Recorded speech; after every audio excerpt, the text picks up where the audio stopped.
I think I wanted to maybe first direct the question to Mr. Leong Mun Wai first. And I think when the authors and I interviewed you and Hazel for the book last year, what struck me was, I think it's on page 100 of the book, if you all have a copy of the book, and I would encourage you to buy the book, that a proportional representation system would be a better replacement for the NCMP scheme. And I quote, as democracy progresses, the demands of society and voters cannot be met by a first-past-the-post system alone, and we must continue to harness the pros and minimize the cons. I think very broadly, I used to have this perception that in principle, the opposition parties are quite against the NCMP scheme. But working on this book, I seem to think that over the years, or at least what is recorded in this book, is that, at least for Mr. Leong yourself, there is kind of like an open attitude towards how the scheme can innovate, and wanted you to respond to this. Tell us a bit more about this idea that you've told the book authors, and also in response to what is happening around in the world, specifically the example that Prof. Woon mentioned. Tell us, how do you envision, for example, opposition members in Parliament? Yeah. Thank you. Thank you from Mun Wai to Wai Mun. Thank you. Yeah, the reason why I passed you the mic first. Yeah. Indeed, it's an honor to talk to so many of our fellow Singaporeans who are so interested in our political development. I'm currently serving as an NCMP. So the NCMP scheme has generated a lot of controversy since its inception, and that is because I think nobody would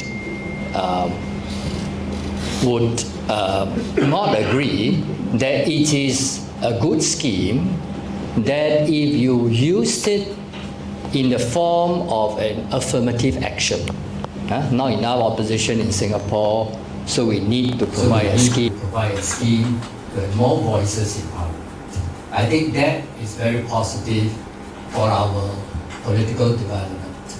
And I think subsequently, all those who have accepted the NCMP appointment, even though I think many of them are against it, they have accepted it because they want to do something for Singapore, for the political development of Singapore.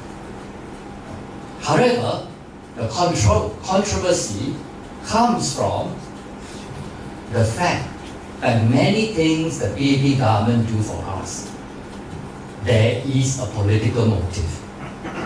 So while they're introducing the scheme, their reasoning is that they are telling Singaporeans that you don't need opposition MPs, you don't need fully elected MPs, because we already provided you with NCMPs.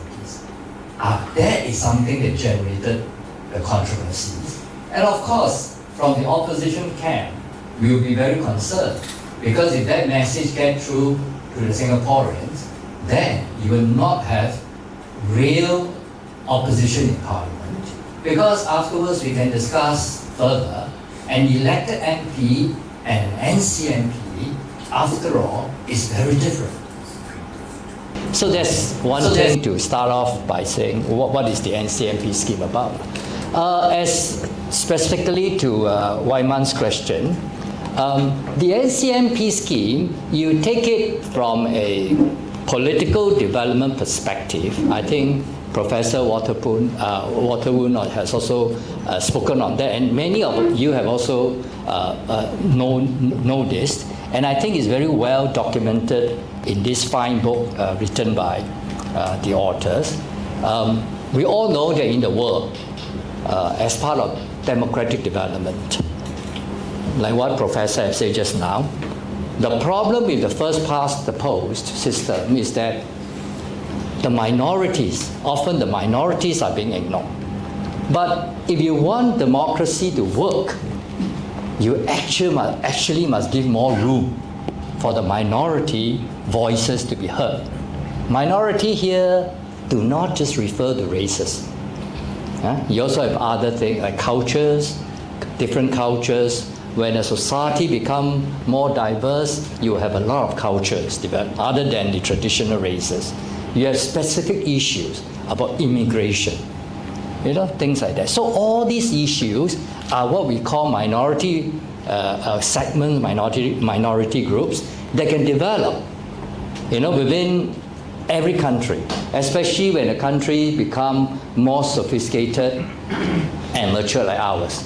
There will be more opinions and all that. And all these opinions cannot be just swept away.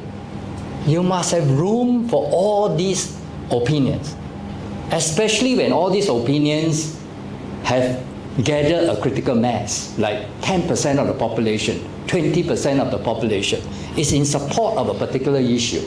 Then that voice must be heard properly. And the pinnacle of democracy of every country is the parliament. So that's why we must have the voice, those voices heard in parliament. Okay, so as a result, then we have to explore what is the systems currently already in place, being practiced by other countries with much success. Their past experience tells us it's successful. And among all these things, I think the proportional representation is the best system. I won't say the best system. I think it's widely practiced, and I think it's very reasonable.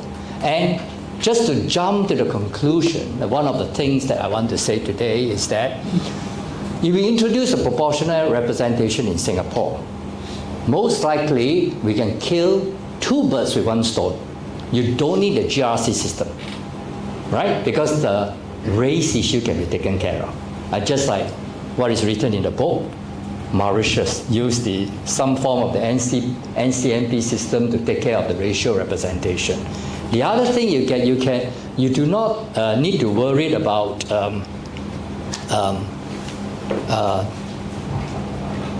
the minority voices. You can address the minority voices also. Okay, so you kill two birds with one stone.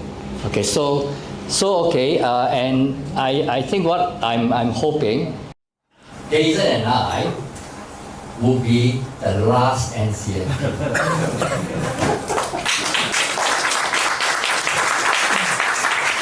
Thank you, Mr. Yeong. Quietly in my heart, because I think the current state of political development in Singapore has moved far beyond the time when the NCMP scheme was conceived. Thank you.